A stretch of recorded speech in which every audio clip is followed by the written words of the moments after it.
We made it more. Yeah, well, it told me that we were live streaming, and I said okay. Meeting is now streaming live on custom live streaming service. All right. Well, We got it. Maybe. Okay, we rolling? We're good? I think so. Okay. Yeah, we are. We must be because I'm now getting the on. Yes. thing starting on. Oh, wait a minute. I got like 12 windows going at the same time. Hang on. Excellent. Okay. Okay. We're on, dude. We are on. Oh my goodness. Hi, everybody. Yeah. Hi, welcome. Monday night. It is a technological I was gonna say travesty, but no, travesty would be the wrong thing. We got this working. So miracle, that's the word I'm looking for. Miracle. Right. Yeah. So for those of you that don't know, obviously we're missing John, we're missing MJ. So things are a little different tonight. Bringing in Brian Red because, well, why not, right? What? Yeah. Well, if you can't get MJ and John, I'm sorry. You're gonna have to just work with me. Well, there was the third or fourth guy that I reached out to, but they said you really got to be no, desperate to reach out to me for this stuff.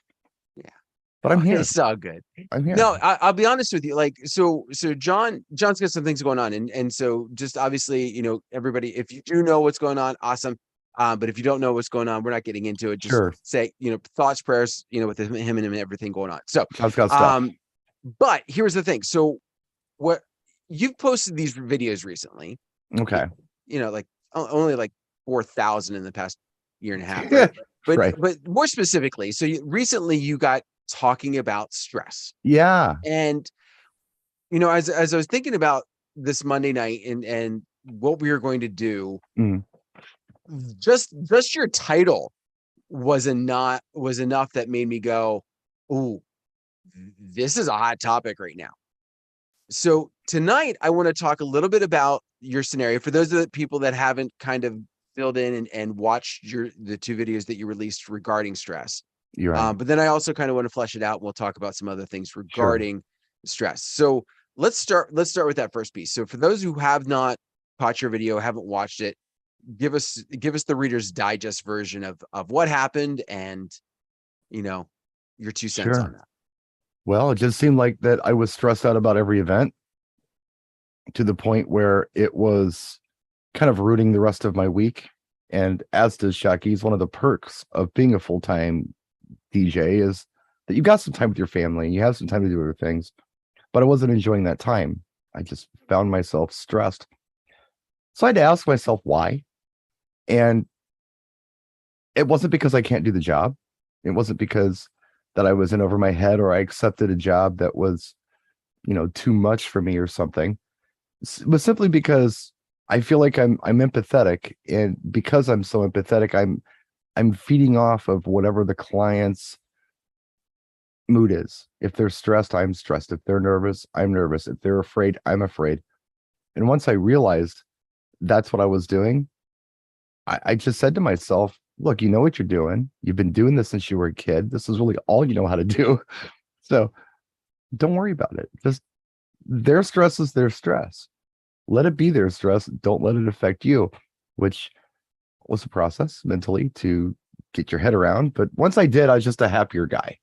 And I haven't been stressing out like that this year. So you mentioned the process. So let's spend a few moments on that. What are some things that you did or worked towards to help yourself overcome that? Just the realization that I'm a competent DJ. I'm not new at this. I'm not taking events that I'm in over my head about.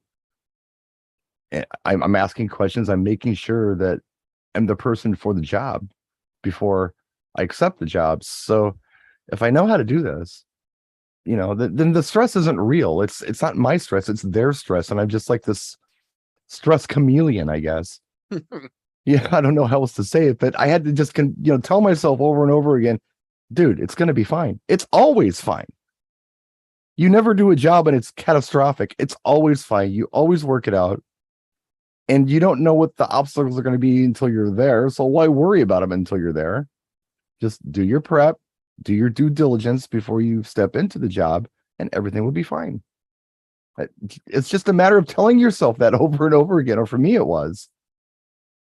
I think you hit on it, something really important that I think too many of us don't appreciate, don't really think is, and I want to say it's that aspect of not accepting that job that is over our heads, right? Right. So when we, because a lot of times we get those phone calls and we're just like, money, like, you know what I mean? Like, Uh-huh. especially when you're in that full-time situation where it's like, Right. okay, I got to get this money coming in.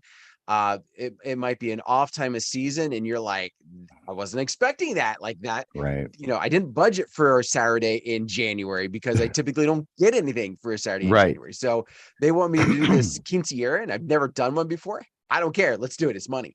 I think that tends to be a downfall for a lot of DJs. And what I've often seen in a lot of the Facebook groups is not just that happened, but that happens and it's, hey, I've got this event in 5 days, or What do I even worse, do? I've got this event in 2 days. Yeah. Tell me what to play. Right. Okay. And So it's interesting. Yeah, go ahead. I was just gonna say, so in some aspects, the stress we're gonna talk about tonight is, some that is legitimate stress. And then I think there's stress that you put on yourself.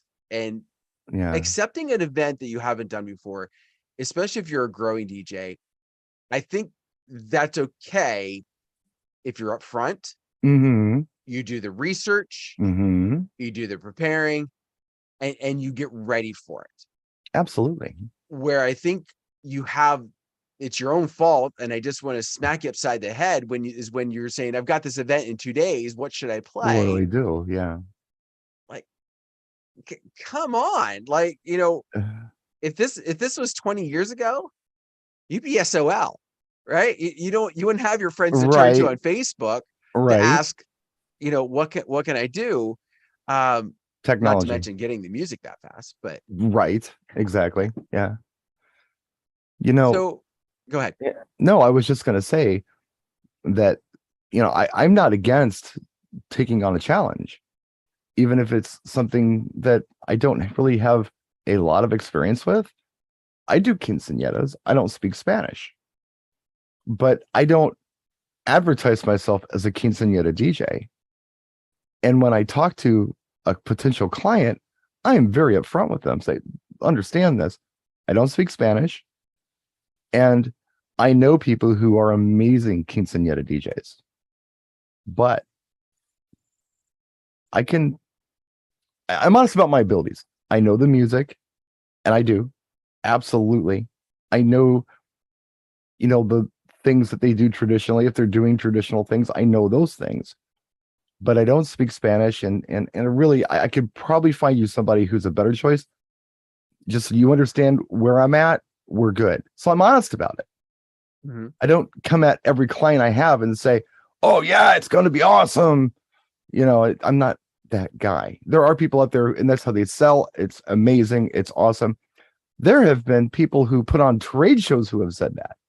Tell you how amazing and awesome the trade shows are going to be. And you get there and there's 5 vendors and you've spent several $1,000s to get there. And these vendors have spent a lot more than that to be there Mm-hmm. because of this overpromise, underdeliver scenario. On the other hand, if you approach a situation where you say, yeah, you know what? I'm not exactly sure how it's going to go, but this I can do and this I can do. This I'm going to do my best with. Just if you're cool with that, then I'm good. And as long as the customer expectations are met, then you can't lose, I don't think. Yeah. But if you overpromise your abilities and then you underdeliver on the product, of course the customer is going to be upset. Of course it's going to cause you stress because you've promised the world and delivered, I don't know, a small industrial town in Detroit that has a high unemployment rate. It's different, And I think that's key. Like, you don't want to exude no confidence, right? Like, I Right. think there is that level where you've got to be cautious of downplaying yourself so much. But Right. I do. So for example, 2 weekends ago, I did my first same-sex marriage. Uh, It was an awesome opportunity with the 2 guys that reached out to me. They said, hey, he said, we're interested. in your services. We've read the reviews online. Like, we like what we've heard. And I said, I have no problem. I said, that's awesome. I said, just so you're aware, I've never done one. I have Right. nothing against it. I've just never Sure. had that opportunity. Sure. And they said, okay.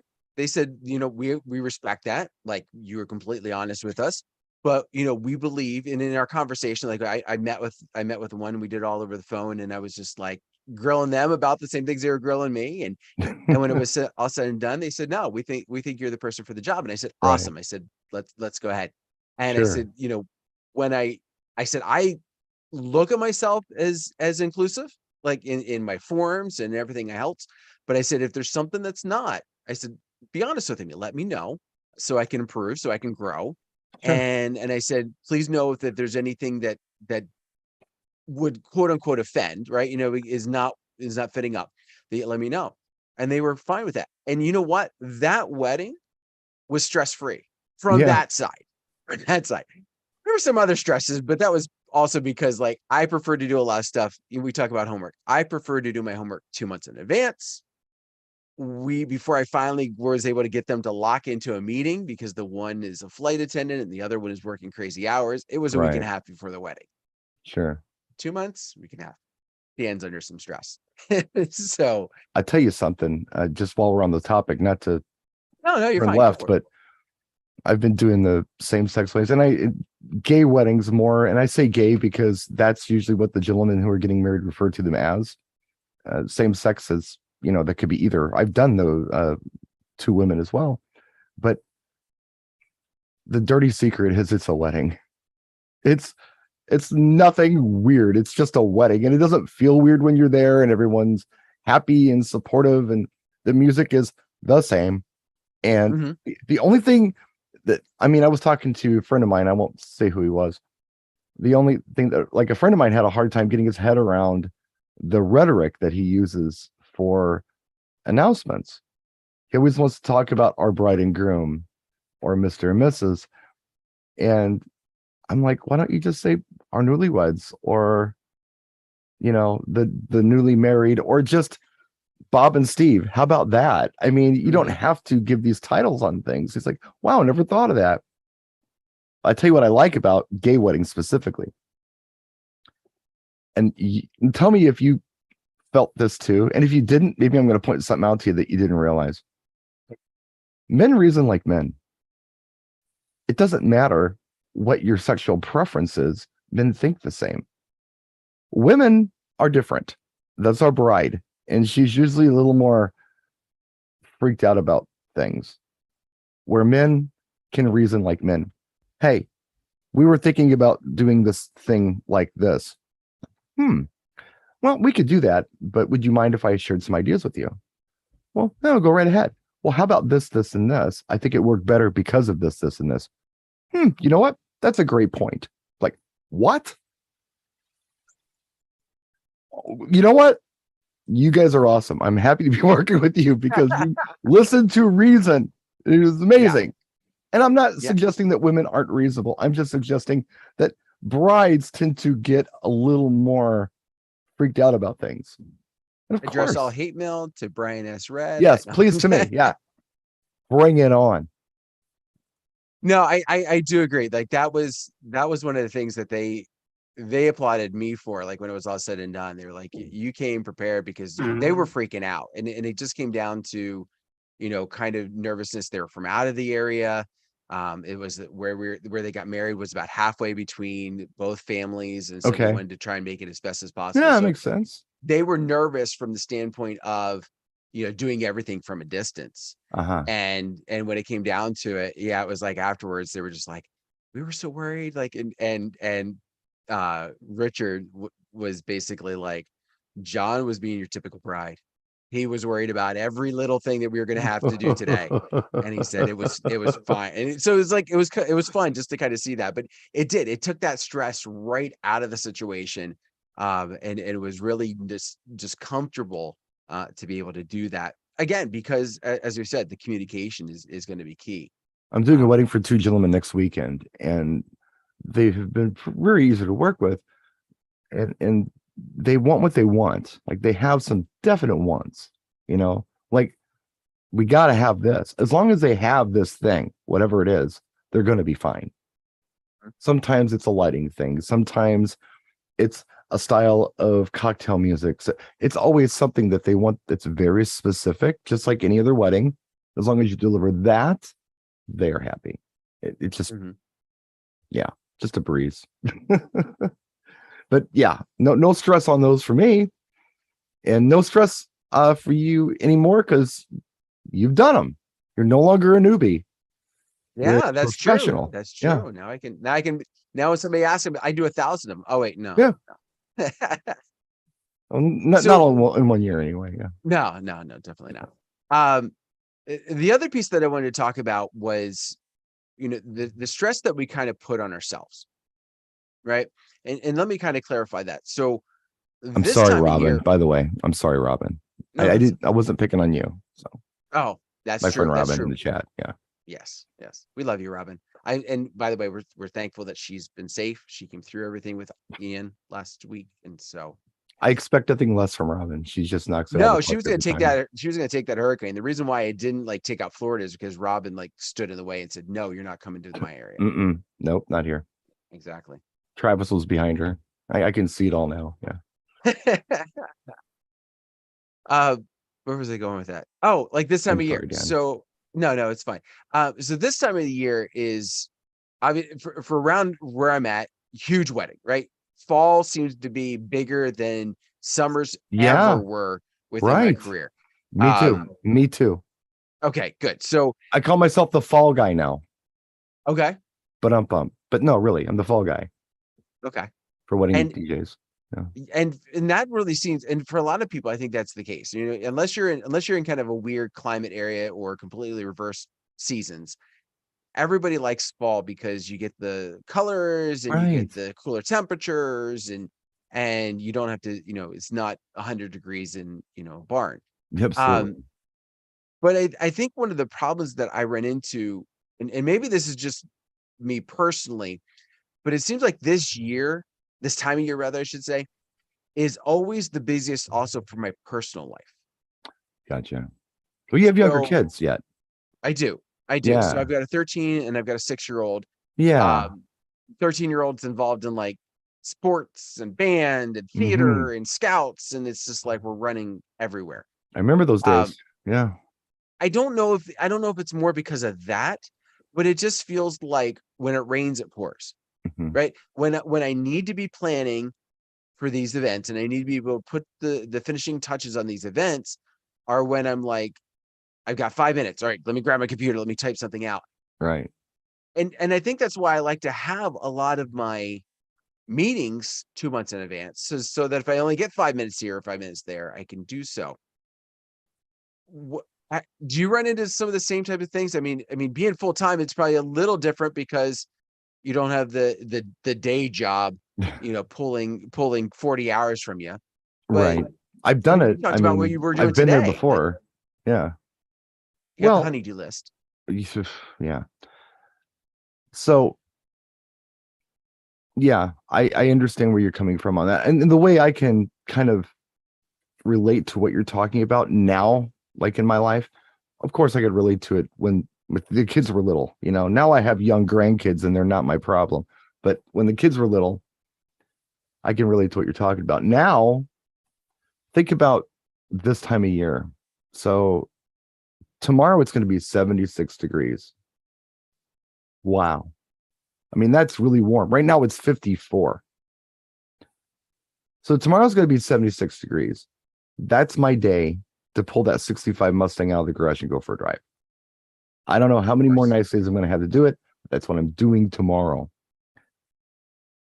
If I had this heavy wedding I had to worry about for this coming weekend, I might not feel like I can take the time to take advantage of that nice day.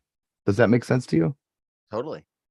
So I'm equating what you're saying to this, and it's not the same, but it kind of is. I mean, I can have family in town and things, and I have to skip it because I'm busy in prep. I don't like doing that. But, I'm different than you in regards to the planning. I like to plan late, and I'll tell you why. Okay. First reason, this is a reason I like to plan late, I guess. It's because I'm forgetful. As you know, I hit Dan up today and I said, are we doing something tonight? It seemed to recall. It was like 3 days ago is when he asked me to do it. I'm like, yeah, sure. So I have found that clients change their mind 75 times. And if I let them plan an event 2 months in advance, it's going to change. It's just my life. They're going to change something. And I'm going to have to go back and redo my timeline, my Word document, download a different song, whatever the case might be.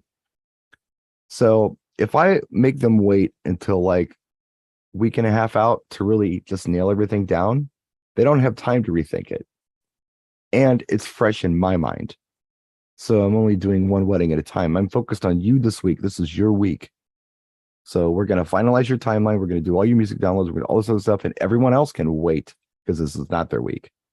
So that's how I think about that. And that's actually less stress for me. Again, because I've been doing this for a long time. If I was new, that might stress me out. And everybody has their own process. And I totally understand that. But yeah, last minute for me works, you know, I get where you're coming from. It's just a busy time of year. And for me, every day is precious with yard work, with, you know, anything. And I've got several houses I'm dealing with. I have 2 daughters that live within walking distance of me, plus a mom 30 miles away, and they need my help sometimes. So it's not just my house, it's their houses too. And there's only so many nice days left. We got to wrap things up. We got to winterize things and get them ready to go. And if I had all this other stuff I had to do, yeah, it would stress me out. So I get it. I totally get it. Legitimate. So I find it interesting, like with meeting, because this isn't exactly where I was going with this, but you mentioned it, so I got to ask this question. We got to go. Week and a half out. How much are they like knowing every detail at that point? The reason why I ask is a lot of times when I'm meeting with my couples, and maybe it's because I'm meeting 2 months in advance, we'll get down to like, I've gone through the meeting and, you know, we get to the first dance and like, we don't know. We got it narrowed down to 2. Right. You know, well, I'll tell you how I do it. A list. You know? I'll tell you how I do it. I'll tell you exactly how I do it. I will meet with a client months in advance if I have that luxury, if they didn't book me 3 weeks ago. Mm-hmm. You know, typically I will meet with someone or at least talk to them.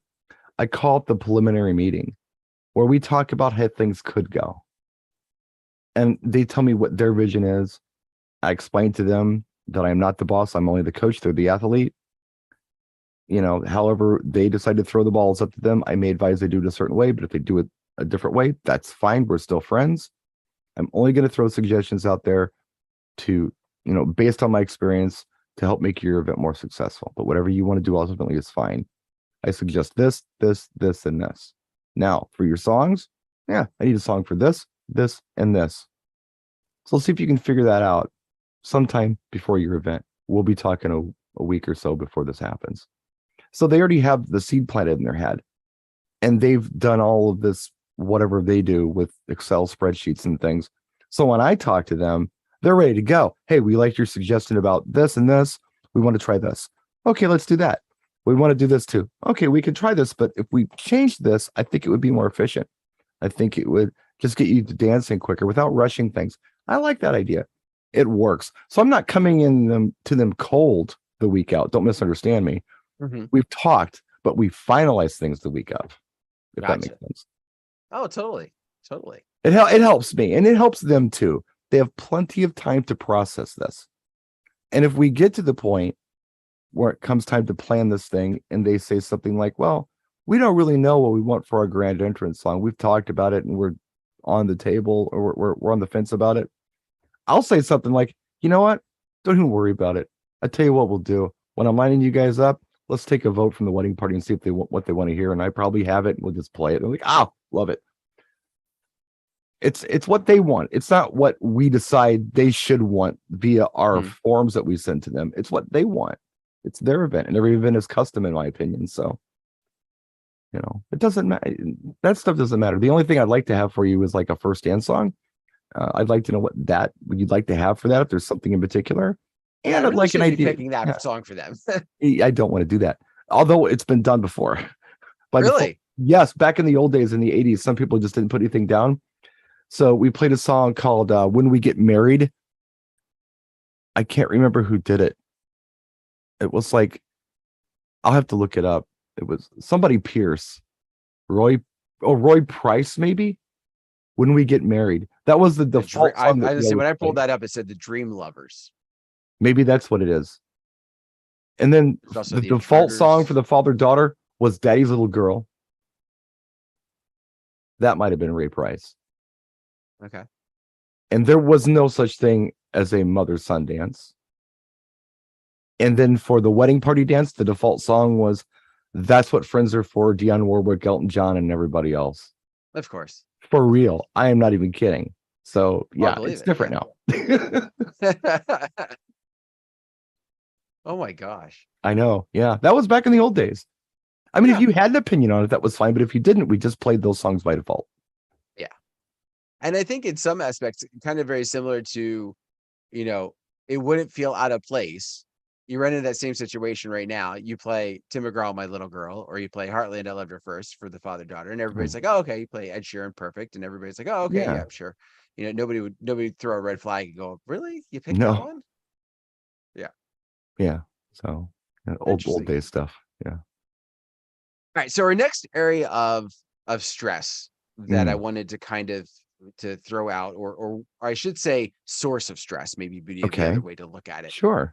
Would be the other vendors, the other professionals that we're working with that day, right? You've got everything from your venue, your photographer, potentially caterer if they're different from the venue, all kind of throwing things at you, usually the day of. What? First off, do you have any tricks, for lack of better terms, of dealing with those other vendors? I have found that they're usually pretty cool. Once in a while, you run into a photographer that just screws your life up because they're holding people outside too long for pictures and it's time to eat. What are you going to do? Larry Graham. There you go. When We Get Married, Larry Graham. Thank you. Somebody, Robin put that in the chat. It was Larry Graham, When We Get Married. That's what it was. I had a situation last weekend where it was actually the people in the hall. And it was a barn venue. I just did a video on that. It's ready to go live. I just haven't put it live yet. Sometimes I don't know if you have barn. Well, you have to have barn venues where you're at. All the time. I found that the barn venues are usually independently owned and operated by somebody, not necessarily from the hospitality industry. Sometimes, usually, yeah. And it feels like it's a homestead a lot of the times, where it's like they live there too. So you're like in their home almost at the barn, the family barn that's been in the family for 150 years. But great granddaughter does not want to raise cows and corn. She wants to have weddings. Just because she wants to have weddings. It's like deciding to be a DJ. You just do it. You don't have to go to school for anything, right? Right. So, right. I've got this building here. I'm going to let people do something inside of it. Wedding venue. Yeah. Yeah, my husband's a handyman. We'll make it happen. So the people who do these sometimes tend to like to micromanage other vendors. And it's odd too, because they don't really do anything when you think about it. Sometimes they don't even have bartenders. They bring in bar service. They don't cater. They don't do photography. They don't do floral. They drive golf carts around, between the barn and the very inconvenient parking. And they give you lists of things to not do when you are at their venue. This is a real list. It is very fine print. I was to read this before I loaded in. I had to go get my glasses to do it because it's, oh my gosh, it's like reading a prescription bottle. It's worse than the ads about medication where they put the disclaimers on the bottom of the screen. It's worse than that. Look how small this print is. Well, you can't. It's small. Yeah. So she was kind of screwing with our program. I remember early in the evening, the caterer came up to me and said, "Hey, I'm the caterer." I'm like, "Oh, hey, nice to meet you." I said, "Food at 6, right?" He says, "Yeah." I said, "I'll have everyone seated at 6 o'clock for you." He's like, "Oh, that is amazing. Thank you so much." No one does that. I'm like, "Hey, I do it. Don't worry about it. It's what I do." So I will have everyone seated at 6 and ready to go. If you need some time, you let me know and I'll buy you some time. Oh, that's great. So we were all set to go. Photographer knew it. Everybody knew it. Then all of a sudden, the banquet manager wanted to get involved. It sounds like you have something a little different than I have. I'm like, okay, who cares? Because you're not doing anything. You're not serving. You're not announcing anybody. You're not getting anybody together. You're doing absolutely nothing. So who cares? Instead of me saying that, I say, okay, what do you got? All right. Well, this is why I did it this way. Oh, you still want it that way? I tell you what, you let the client know that's what you want, and I will change it. I have to go do something else right now. You know, do I stress about it? No, not really, because I've established myself as somebody that the client trusts, who has more experience than this person who owns this barn does. I've got kids older than this person, and I've been DJing longer than I've been a dad. So, I'm not worried about it. It doesn't stress me out. It's annoying, but it's not a point of stress for me. I do run into things like that. You ever had a surprise wedding planner? Oh yeah. Yeah. Oh yeah. You do all this stuff with your client. You're talking to me. You have meetings with them. And, oh, you're great. We're going to have so much fun. You get there. Hi, I'm the wedding coordinator. It's like, and you coordinated with whom? Because I've never met you before. Who did you coordinate with? I'm curious. And they have an agenda, and you kind of have to have a arm wrestling match with them because, you know, they have over 7 years experience. You should listen to what they have to say. Again, who's the client trust ultimately? And it was that one wedding 7 years ago. That was it. Sometimes it feels like, yes. So, but I don't stress about those things. And those are things you can't foresee anyway. They happen. And when they happen, you handle it. At the end of the day, you've done your job. You get paid. They say thank you. That's been my experience anyway. And you're done. I don't know. That's just where I'm at. To me, it's not a point of stress. It's just part of the job, if that makes sense to you. That's just the kind of things that we have to deal with. But I don't find them stressful. I think some of the times that I found stress from the vendors, I've never run into a banquet manager or a venue owner that's done stuff like that. A lot of times the ones that I have, they're very much just like, you rented my place outside of the stipulation of maybe about sound or like, listen, we've got to make sure we're done by this point so that we don't get in trouble with the neighbors. Like they're good. Like they're just kind of like, okay, you know, and they let everybody do their thing inside. That's cool. Yes. And so I'm very thankful I'm not running into your situation. Yeah. And I can tell you, I've never done the same barn venue twice, and I've done a lot of them. Okay. So we have a lot of them. They all do things kind of the same way. And maybe that says something about me as a DJ. I don't know. Maybe I'm not welcome back at some of these other places. From that standpoint, I was just, I wasn't thinking of it that way. Okay. Now I get what you're saying. Yeah. Yeah. What I found though, what causes me stress a lot of times from the other vendors is because they screw up in some way. Mm-hmm.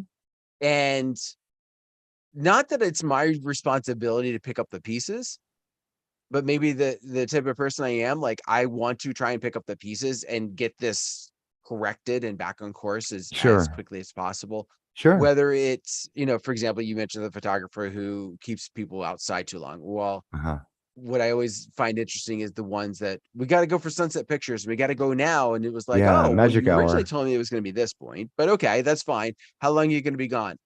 10 minutes max. 30 minutes goes by. Right. We filled with something, but we're still we can't move on until we do this event with them. And your 10 minutes turned into 30. That's the kind of stuff that tends to stress me out because understood. Yeah. I want it to happen. I want things want things to be able to move on, and I can't because I'm stuck waiting. Right. And this is, and I try not to take this one on, very similar to situation that led to this conversation tonight. You know, I've had a couple caterers that have completely screwed up, and we're not talking like, you know, they're supposed to have iced tea and they had lemonade. We're talking like they were supposed to have lasagna and they brought pulled pork, like drastically different, right? Right. And the problem is, you know, the couple in this one particular one I'm thinking of, and there's there's others maybe not as drastic, but like she's upset and he's, ticked as well that, this is the way it was going to be. And this is not what happened. And I think it was also maybe more how it was handled. Mm-hmm. But as a result, now they're in a bad mood early in the evening. And now I've got to try and I feel almost up my game even more to Like you bring have them to out be of extra it. sunshiny or something, Exactly. I've got to be over the top, and I've got to Right. make sure that everything I do is not everything I do is to bring them out of this mood as quickly as possible and not do anything that could be to a normal person in a normal situation, they wouldn't think twice of it. But because they're already on alert, Right. I've got to make sure that that doesn't happen. Like I got to make sure nothing gets missed. Sure. Everything's going to be Because fine. Yeah. exactly. They're already on alert and I don't want it to add to the situation. Totally get it. Totally get That's it. that's something that I don't know of a way to avoid it or to alleviate it or to prevent it because the start of it is nothing I have hands on. Right. Nothing I It's can out of your do. control. Exactly. And so, looking for that, light at the end of the tunnel, I guess I don't know what there is other than just to kind of, as you said in the very beginning, like, I know my job. I know I can do this. Right. And focusing more on that and not allowing myself to get bogged in. They say the truth hurts, but I think the truth heals, and the truth of the matter is when things get screwed up in an event. I mean, if you, the DJ, haven't personally screwed them up, if catering screwed up, if the bar staff screwed up, the hall screwed up, and the client is not happy about it, and you go to the client with something and they say, they messed this up, they messed that up.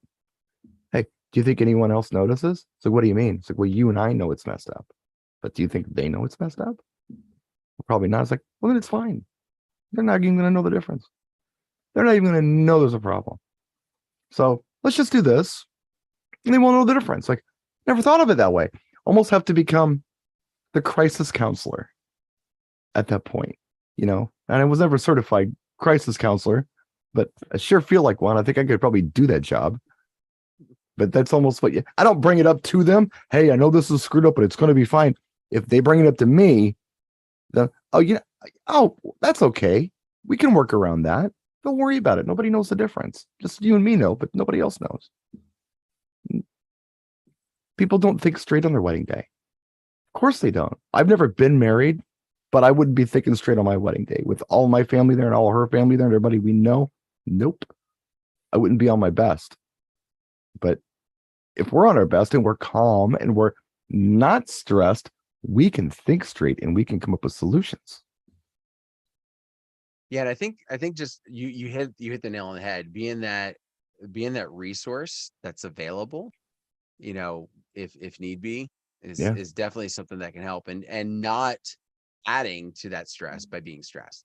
Mm-hmm. Right? Like the caterer stresses because of whatever happens, right? Okay, something happens with the caterer, they're stressed, and either that causes the couple to be stressed or what it is does add, does create stress for the couple. Yeah, of course. If you get stressed more, it's just like, let's just keep building this pile of Well, as a parent, it doesn't matter how old the kids are. I mean, you said you got what, 6 and 14 or something like that? Yeah. Or maybe, okay. It doesn't matter how old they are, you're always the parent. And you're the one they come to with things. And you have to come up with some really neat solutions on the fly sometimes. It's no different with these clients. And it's not because you're better than them. It's not because you're in charge. It's because you have more experience than they do with the situation or with these situations, because we've been doing it longer. This is their first wedding, probably, maybe second. I don't know. But yeah, they're new at this, relatively new. Mm-hmm. We're not. So we know more. Just like when we're talking to our kids, we know more. It's not that we're really smart. It's just that we've been there. So I love when the couples will then turn to us and I'm sure you've had this before. Like the joke that they often will say sometimes is, I don't know, I've never been married before. Right. And they say that like it's the first time I've ever heard that. And my response is, what? You mean you haven't been married 20 times already? Right. And that That's usually gets them unusual. laughing. And No, it's unusual. Yeah. Yeah. 5 years. Don't say that ever. No. No. I don't know if that would go over that great. Probably not. Yeah, Rob in the chat, I agree. His quick post was drives me batty when I hear a venue owner say we do it this way typically. And then that may be fine, but there's always more than one way to do something well. And we hear this a lot of times. You always hear I should read. You could do it, every hour. I'm sure somebody complaining about a room setup at some venue, and it's, well, we always do it this way. Well, yeah. But I also think in some ways, some of the stress that we create either for ourselves or for the situation comes from, for lack of better terms, not playing ball when you have that. We typically do it this way. Yeah. I'm not saying I that can you have work to with go in and people. just bend over and let, go wherever they tell you. But in the same respect, like, listen, I'd like to be able to do this. I think this would work well here. Yeah. And if they say, no, this is the Okay. way we do it, Okay. then learn to compensate for that night and then make the decision afterwards, whether this is a place you'll ever come back or whether. Yeah. Yeah. Going back to what I said earlier in the show, I will tell my clients in the preliminary meeting, I'm going to make some suggestions. I've got some ideas. I'm going to listen. And I may make a suggestion, a change, or something different from what you're going to present to me, but just understand something. I'm not the boss. You're the boss. I'm the coach. You're the athlete. What you do is up to you. I feel like it would work best this way, but if you want to do it another way, that's fine too. We're still friends. And I'm that way with my clients for sure. I'm not quite as gracious with banquets. Because again, why are you involved with this? Yeah. Let me do this. You go unclog toilets or something, because that's what you do. I do this, so let me do this. But I'm not going to start a fight. So if I have to, like I did last night, fine, we'll make some changes. But do me a favor. You notice I've got this real big font on my page. You know why? Because I've had a stroke and I have vision problems. So you're going to have to write the changes very large for me. And you're going to have to write exactly what I say, or I won't understand it. Because I can't write. You're going to have to do this. Is that what you want to do? Well, I don't know. Maybe we can just keep this the same. Okay, how about we do that? How about we just keep that the same? I'm sure they never want to see me again at the facility I did on Saturday because I wasn't a yes man for them. But the client was very happy. And ideally, that's what it comes down to, right? Yeah. There's enough. I would assume there's enough venues in your area that you could never work at that place again and still be perfectly okay. Sure. There's one venue in particular that kind of very similar. Like I asked for a change, and they accommodated me for 2 weddings on this change. It was a location. Like, this is a place that puts the DJ up in a loft. And the only way to get up there is a spiral staircase. Yes, exactly. And Nice. I had no problem being on the floor. I don't take up a large amount of space. Like, this is before I had my rolling booth, but I even have a small booth if I don't have that option. Right. And I said, and they used to say it was the power. I said, fine, I'll run an extension cord up to, it's a black extension cord. It's not going to stand out. I'll run that up to the top, and we won't have to worry about power. And I right and left, I'm always getting like different, like, and I'm like, and so finally it's come down to this. That is a place that after the second time of being on the floor, as opposed to the loft, I've not been back. You just gotta know when to say no. Yeah. Right. I don't think I'm blacklisted. I don't think it's quite to that effect, because every once in a while I still get an inquiry for the place. Right. But I'm very upfront with the couples. And I'm like, listen, I said, the last I knew, she wasn't allowing people on the floor. So if you can find that out, so I'll be more than happy to talk with you more. I said, but I'm not going up that loft. And I said, I don't think anybody else should. Like, it's just not, it's crazy. What I think the key is with anything like that. You've heard the phrase, it's not what you say, it's how you say it. Mm-hmm. So sometimes when you're like this weekend, I was busy, I was running around trying to do setups and things. And then they kept flagging me down. The facility kept flagging me down for things that shouldn't have been any of their business, and it was burning my time. I wasn't at my best. I wasn't as tactful as I normally would be if you would approach me and I was at a rested position. But typically, ultimately, if you want people to change their minds about things, or you want to try to convince them to try something different, it doesn't matter what the situation is. The last thing you want to do is tell them that their idea is stupid. So I think the best way to do that with a client or with a hall or with another vendor, if you approach it tactfully, they're going to be more willing to see things your way. You got to hear them out. Maybe they have a wonderful idea, something you never thought of, and it's going to fix things. Like they're a step ahead of you. Like we don't know everything. We can learn too. But if it's an obvious, what the heck? Hey, you know what? I see what you're doing here. And yeah, we could do that. We could do that, but I don't know. Can I just throw this out there? Just think of it. What if we tried it like this? How would that be? So if you're non-confrontational about it and they're not on guard, because you can put people on guard sometimes just by the way you talk to them.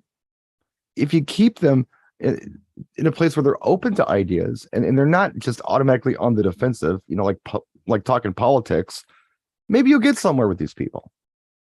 Maybe you will, maybe you won't, but it's worth a shot. The diplomacy is always worth a shot in that regard, I think. Definitely. It helps. Relieve stress. So it's relevant to the show. Yeah. It was. No, absolutely. But I just looked at the time and I don't want to stress Howie out. Oh, Howie's fine. I know. I'm teasing. Howie's fine. But no, we do need to start wrapping it up. So cool. We're always late. We always record late anyway. Really? Oh yeah. Jay's 5 minutes late. I gotta, go get a coffee, something. We don't care. It doesn't matter when we record it. That's true because it's recorded. This is different. We got to be on at 8, and we try to be on at 9 for our viewers. But anybody in here, there are people in here who watch our shows, be it a Monday night or a Tuesday night show. They know that we're not always dead on. we run late sometimes. And you're not stressed about it. See how awesome that is? No, after you've done it, several times. But yeah. But no, I really appreciate you having me on tonight, Dan. Absolutely. Thinking about me. If you need me next week, let me know. We'll do. I want to try and figure out the topic first. So for those of you that don't know, John won't be here next week, and MJ is not going to be either. So I'm looking for a new potential topic, and who knows, maybe your video that you're going to release from this weekend will spark something else, and I'll be like, oh, Brian's the perfect one for this.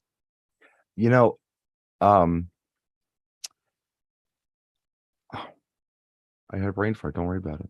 Thanks, guys. Thanks for having me. Okay. And, I was going to say something, but it just escaped me. Well, if you think of it, you let me know. I will let you know. But I remember what I was going to say. I remember exactly what I was going to say. I enjoy pop topics. And John will tell you this too. Howie will tell you this. They'll all tell you this. I like walking into a situation not knowing what the topic will be. It's fun. So if you can't figure out the topic until the last hour, keep it to yourself. I'll just go with it. Okay. There we go. Never stress there. Never stress about that. About coming up with a topic either. Never stress about that. Or if you want to change the topic on me, that's fine too. I'm flexible. So that's all. We can just sit out on the boardwalk and record with a phone and a microphone and talk about anything, right? We've done that. Atlantic City. We've totally done that. Well, I want to thank everybody for taking time to tune in with Brian and I tonight. I think it was a very interesting conversation. We talked about a lot of different stressors, and ideally, a lot of the stress that we have, a lot of the things that we talked about just comes down to how you take it in is what's going to cause that stress or not. And so I think ideally that's what's going to be the key. If you find that you're stressed, of trying to get past it, both for your events and for your own self personally. So I'd be honest with you, I don't know the shows that are coming up like the later this week. Obviously, there's Hanging with Howie tonight. Yes. Tomorrow night, I assume you guys are doing, you, Howie, and Jay are doing your show. Yeah. Yeah. We're Okay. going to be there. I'll be All there. right. So make sure you're checking that out. DJNTV.com/chill. That is how you get into the chill room for Howie. And then just be Same thing looking with for us those tomorrow. videos to roll out after they're recorded. John finds a time to clean them all up or whatever he does to it. I don't know. And then Whatever he posts time. them. I don't know. We just do this, and John and I his team just do take what the I'm rest of it. told, and Exactly. usually I remember. But thank you very much. Be looking out for what's coming up next. Have yourself a wonderful evening, and we'll see you next time.